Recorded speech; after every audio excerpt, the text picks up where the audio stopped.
This is Spontaneous Travel by KG. Come with me as we explore every inch of this world. And to keep it exciting, we are sometimes booking these trips with just mere minutes to spare. This series serves as a radical departure from the norm, and I'm so glad I get to bring you all along. Let's go and see what we get into. This is Spontaneous Travel, Ep.2, Seoul, South Korea. We had 2 days to explore what makes this city so special. Let's get into it. Sungnyemun Gate was my first stop in Seoul, and what a sight to see. 626 years old, nestled in between modern skyscrapers. It's a free attraction and really cool to see if you just happen to be walking in the area.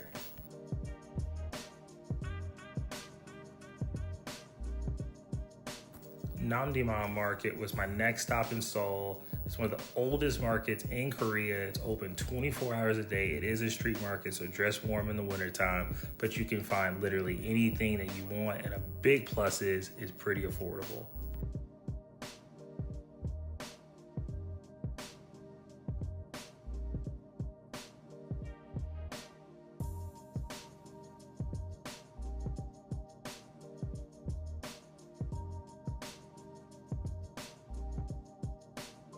The next up for me was the War Memorial Korea, which happens to be a free museum and a must-see if you come to Korea. I would say give yourself 2 to 3 hours to explore, as it literally has thousands of pieces and exhibits that help explain what happened during that conflict.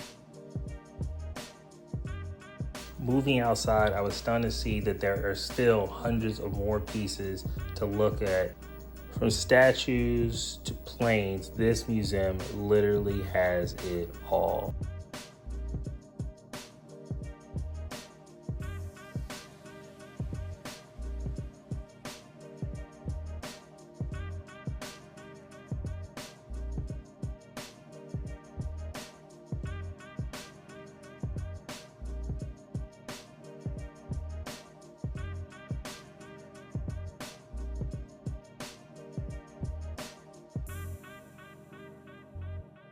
Imagine a Las Vegas style speakeasy / high-end restaurant, but where the main dish is fried chicken.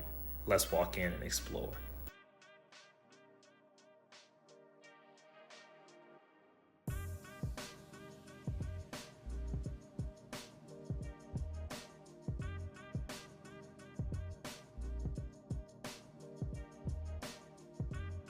The aura / ambiance of this restaurant was nothing short of amazing. And the food was a 10 out of 10. Just give it a look here. It was actually so good that me and my buddy that came along, we ended up going twice in 2 days. Definitely recommend.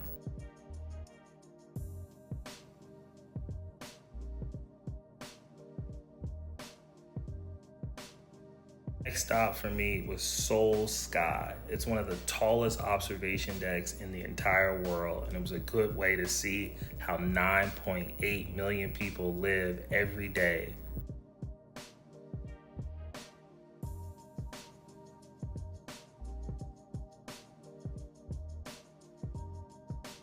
Hongdae was my next stop while in Seoul, finishing off day 1.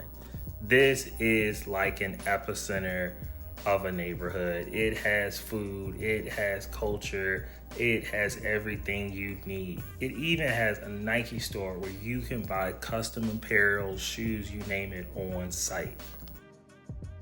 And would this vlog be complete without a little street K-pop?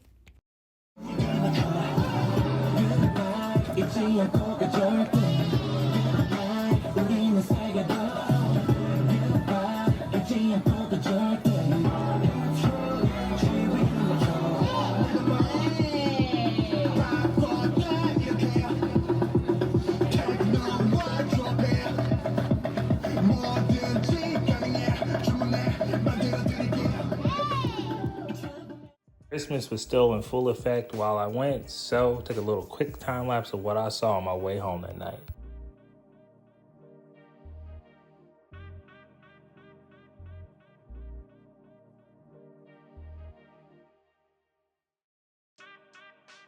Day 2 found me in the DMZ, or the Demilitarized Zone, the most heavily guarded border in the world that just happens to be between North and South Korea. There was so much that I couldn't film just because it is a very sensitive location, but I definitely recommend the tour. One of the most unique parts of the tour was actually being able to look over into North Korea and see some of their cities and see how they live. After a long and early day touring, it was time for some lunch and I headed to the fish market. This place has every seafood that you can imagine. One of the unique aspects of it is that you buy your food on the spot and then they're able to take it upstairs, as you can see with this man right here, and cook it on site.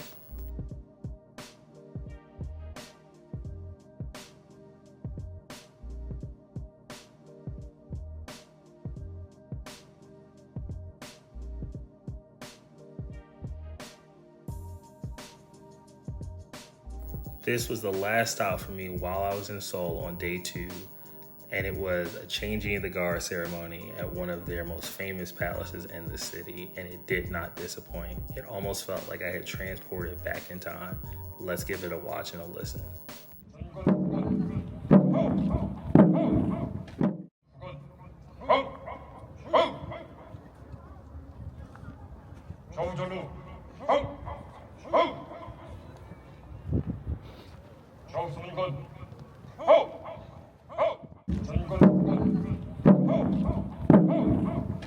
현재 수문군이 착용한 군복은 조선 전기인 15세기 복식을 재현한 것으로 문헌 고증을 통해 제작되었습니다.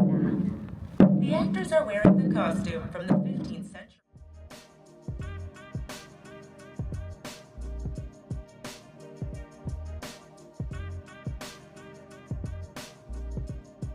That's it. I hope you all enjoyed and see you all in the next one. Thanks.